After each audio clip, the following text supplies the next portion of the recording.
Torsion of shaft में एक और न्यूमेरिकल आता है एंगल ऑफ ट्विस्ट के लिए। एंगल ऑफ ट्विस्ट निकालने बोलता है। ये भी क्वेश्चन बहुत बार आ चुके हैं एग्जाम में। चलो आज इसको देखते हैं।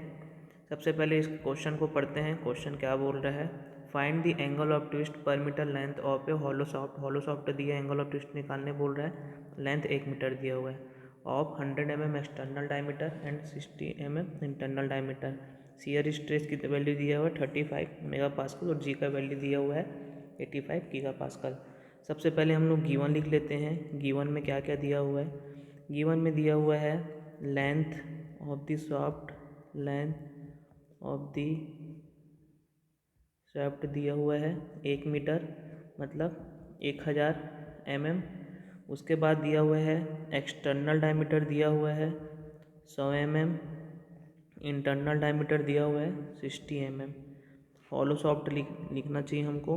हॉलो शाफ्ट दिया हुआ है तभी एक्सटर्नल डायमीटर और इंटरनल डायमीटर आ रहा है। उसके बाद जी का वैल्यू दिया हुआ है 85 गीगा पास्कल। 1 गीगा पास्कल बराबर कितना होता है 10 की घात 3 मेगा पास्कल। उसके बाद क्या दिया हुआ है टाउ एलोएबल, इसका वैल्यू दिया हुआ है 35 मेगा पास्कल। क्वेश्चन को सॉल्व करते हैं हम लोग। हमको पता है टॉर्शन इक्वेशन क्या होता है।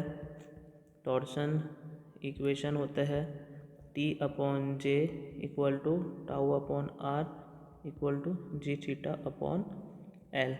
यहाँ पे हॉलो शाफ्ट है। हॉलो शाफ्ट के लिए जे का वैल्यू होगा π/32 capital D4 minus small d4 और आर का वैल्यू होगा कैपिटल D/2। हम इस दोनों इक्वेशन को यूज़ करते हैं तो हमारे पास टाउ मैक्सिमम का वैल्यू आता है 16t upon pi capital D4 minus small d4 upon d, ये आता है। फिर फॉर सेफ डिज़ाइन जो टाउ मैक्सिमम है ये लेस देन इक्वल टू होगा टाउ एलोएबल के। टाउ मैक्सिमम का वैल्यू कितना है 16t upon pi capital D4 minus small d4 upon d less than equal to 35 mega pascal. हमको क्या निकालना है, फाइंड क्या करना है हमको, फाइंड करना है हमको एंगल ऑफ ट्विस्ट। थीटा को बोलते हैं एंगल ऑफ ट्विस्ट। तो ये एंगल ऑफ ट्विस्ट किससे निकलेगा, थीटा के लिए क्या चाहिए हमको, या तो टाउ चाहिए या तो टी चाहिए। ठीक, तो हम सबसे पहले क्या निकाल रहे हैं, टॉर्क निकाल रहे हैं। फिर इस इक्वेशन को यूज़ करके हम लोग थीटा निकालेंगे। तो यहाँ पे से हमको क्या निकलेगा, टी निकल जाएगा। यहाँ पे से हम टी निकालते हैं तो इसको सॉल्व करने के बाद हमारे पास आता है T equal to π/16 into 35 into 100 to the power 4 60 to the power 4 upon 100। तो इसको सॉल्व करने के बाद हमारे पास टी का वैल्यू आता है 5.98 into 10 to the power 6 newton mm। इसके बाद क्या करना है हमको, टॉर्सन इक्वेशन फिर से यूज़ करना है।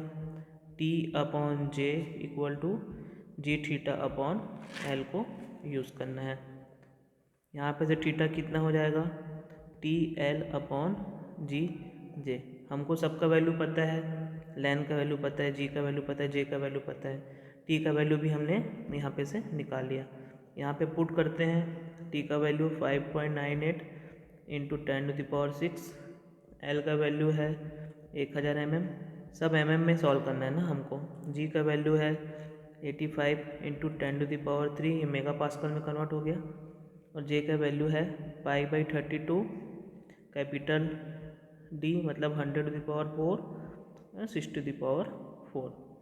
यहाँ से इसको हम लोग सॉल्व करते हैं तो थीटा का वैल्यू हमको मिलता है 8.2331 into 10 to the power -3 radian, ये रेडियन में मिलता है, मतलब 0.0082 रेडियन।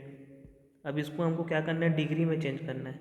तो हमको पता है 180 डिग्री इक्वल टू क्या होता है, पाई रेडियन। तो 1 रेडियन बराबर कितना हो गया? 1 रेडियन बराबर कितना हो गया? 180 अंश बटा पाई इक्वल टू 1 रेडियन। यहाँ पे हम इसको मल्टीप्लाई करते हैं 0082 इंटू 180 डिग्री अपॉन पाई। तो हमको कितना मिलता है? थीटा का वैल्यू पता चलता है हमको 0.471 डिग्री। तो ये हो जाएगा हमारा आंसर। हमको क्या निकालना था? एंगल ऑफ ट्विस्ट निकालना। तो थीटा का वैल्यू हो गया 0.471 डिग्री। मेरे ख्याल से क्वेश्चन समझ में आ गया होगा। ऐसे ही सेम क्वेश्चन है, बस इसमें डाटा चेंज है। इसमें क्या क्या दिया हुआ है? लेंथ दिया हुआ है 1 मीटर, सेम 1000 mm दिया हुआ है। हॉलो सॉफ्ट दिया हुआ है, हॉलो सॉफ्ट है। कैपिटल डी का वैल्यू दिया हुआ है 12 सेंटीमीटर, स्मॉल डी का वैल्यू दिया हुआ है 9 सेंटीमीटर। शियर स्ट्रेस का वैल्यू दिया हुआ है, एलायबल का वैल्यू दिया हुआ है 600 kg पर सेंटीमीटर स्क्वायर, और जी का वैल्यू दिया हुआ है 0.8 इंटू 10⁶ kg पर सेंटीमीटर स्क्वायर। सेम यहाँ पे से हमको टी का वैल्यू निकालना है। पहले स्टेप 1 क्या है? टी निकालना है। उसके बाद स्टेप 2 क्या है? थीटा निकालना है। सभी क्वेश्चन को हम लोग को न्यूटन में, mm में और न्यूटन पर mm स्क्वायर में लेके सॉल्व करना है। सेंटीमीटर है तो इसको कन्वर्ट कर सकते हैं। 1 सेंटीमीटर बराबर 10 mm होता है, तो ये हो जाएगा 120 mm, ये हो जाएगा 90 mm।